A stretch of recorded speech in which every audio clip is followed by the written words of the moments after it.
au-delà des parchemins qu'ils auront ici, qui leur seront décernés, il va bien falloir qu'ils se préparent à la vie. Et être un bon citoyen, c'est également qu'il faut maîtriser les règles qui organisent le vivre ensemble.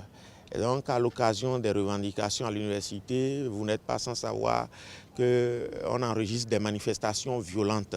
Il est donc de bon ton, il est d'une impérieuse nécessité que les autorités en charge de l'enseignement supérieur, le ministère de l'enseignement supérieur et de la recherche scientifique, puissent organiser à l'attention des étudiants en général et particulièrement ceux d'entre eux qui sont en charge de leur gestion des formations relatives aux franchises universitaires, qui est une thématique qu'ils exploitent, convoquent dans leur raisonnement pour donc faire des manifestations violentes. Et quand on parle de franchise universitaire, évidemment, il y a un lien que cela entretient avec les biens publics, parce que justement, les biens publics sont ceux-là qui appartiennent à une personne publique et qui sont affectés à une utilité publique. Dans le cadre des universités, nous avons les bâtiments, donc les amphithéâtres, nous avons le matériel roulant.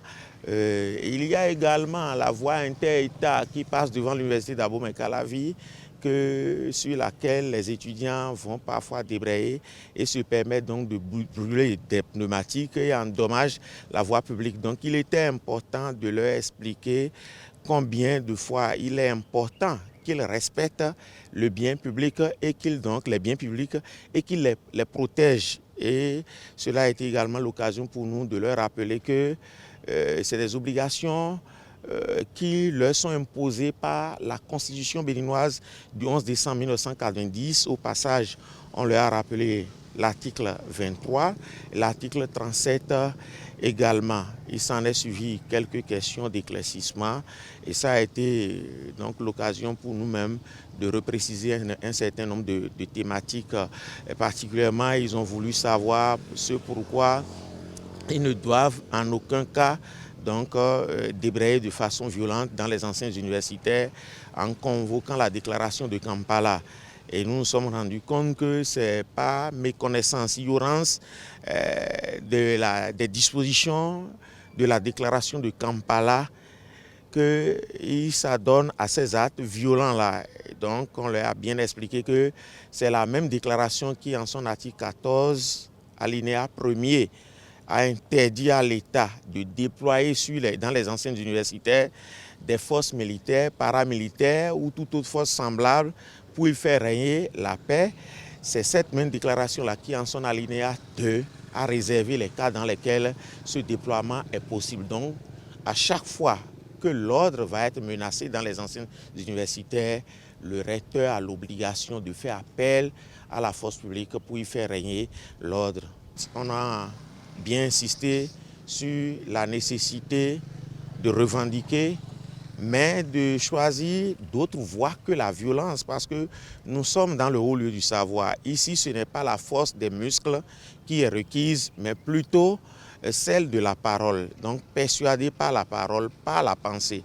Et donc, pour cette raison, nous leur avons expliqué qu'il faut privilégier les vertus de la table de négociation, qui ne s'épuise jamais d'ailleurs, parce qu'il n'y a pas de place pour les violents, pour les extrémistes. La vie en elle-même est une situation moyenne et donc à chaque fois il va falloir qu'ils épuisent ces voies de recours, de négociation pacifique, et que c'est un leurre de penser qu'à chaque fois que l'autorité satisfait à leurs revendications, que c'est en raison donc de leurs manifestations violentes. Non, bien au contraire, qu'en manifestant violemment, en cassant tout sur leur passage, en pensant que l'université est une zone de non-droit, que l'autorité mettra donc de côté à chaque fois leurs revendications et cherchera à parer au plus pressé, qui est la restauration donc de l'ordre dans les enceintes universitaires. Et donc l'autorité, en pareille occurrence, va plutôt chercher à identifier les fauteurs de troubles, les confier aux mains de justice, les mettre en garde à vue. Et là, nous ne sommes plus en train de parler de leurs revendications qui vont donc être reléguées au second plan. Je voudrais finir mon intervention en remerciant le gouvernement béninois qui, à travers le ministère de l'Enseignement supérieur et de la Recherche scientifique, a compris la nécessité de cette série de formations-là parce que moi, personnellement, j'en suis à ma 2e édition et j'ai appris l'année dernière, quand j'y étais pour la première fois, qu'il y en avait d'autres qui s'organisaient déjà. Donc je crois que c'est bien, comme on le dit, gouverner, c'est prévoir. Et le gouvernement organise cette série d'informations, de communication, de sensibilisation à l'attention des étudiants pour prévenir les troubles parce que bon, on pêche souvent par ignorance, mais je crois que dans le processus de pacification des campus, les étudiants, surtout les responsables, ont commencé par comprendre que c'est tout sauf la violence qui pourrait les aider à avoir de meilleures conditions de vie et d'études. Donc une fois encore, merci au gouvernement béninois, merci au ministère de l'Enseignement supérieur et de la Recherche scientifique, merci au COUS UAC et merci au rectorat de l'Université d'Abo-Calavi.